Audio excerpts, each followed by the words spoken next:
We're here in Sweden to do a very special test today. Special for two reasons. The boat behind me, the Nordwest 430 Sport Top, comes in stern drive and IPS versions. The other thing is that Nordwest have a reputation for outstanding quality but also very high prices, so we're here to see if they can justify those high prices. The biggest question you ask yourself when you buy this boat is IPS or stern drive. Does Nordwest give you the choice of both on this boat? And much to my surprise, for me, it's IPS all the way. First off, it's a gentler experience, so when you're turning, very well balanced in the turns. You're neither thrown outwards nor fall inwards, even when you turn quite quickly. And you can't wrench your internal organs off either in this boat. It's a nice soft turn. And then when you're manoeuvring at low speed with the joystick here, again the IPS wins hands down. It's quieter experience.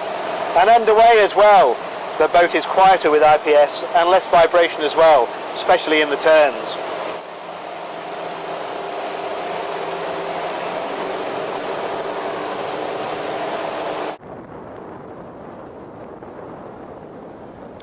So what we're trying to find is that fanatical attention to detail that justifies those elevated prices.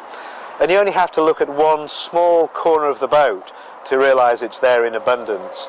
So behind me we have these beautiful teak steps that allow you to get to both side decks with the canopy still in place. And everything, the teak steps, the tow rails, have little stainless steel wear strips on them.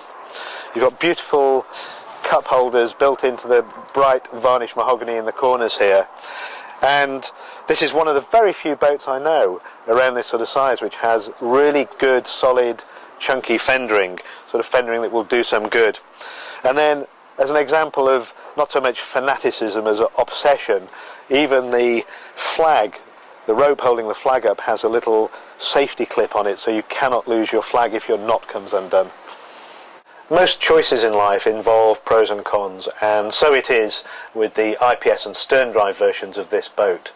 If you choose the IPS version, this is what you lose, this metre of space at the front of the engines, because the engines sit further forward in the IPS version. So you've got greater accessibility here and a tremendous potential storage space too. Whether you choose the IPS version or the stern drive version, this is a really first-rate engineering installation. Almost everything is double clipped. All the fuel lines are high pressure hoses crimped solidly.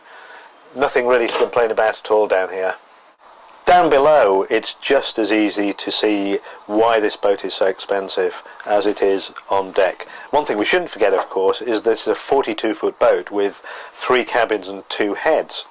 That's a rarity indeed. But really it's that outstanding attention to detail which stands out again, and I could probably talk for 30 minutes and not run out of wonderful things to talk about.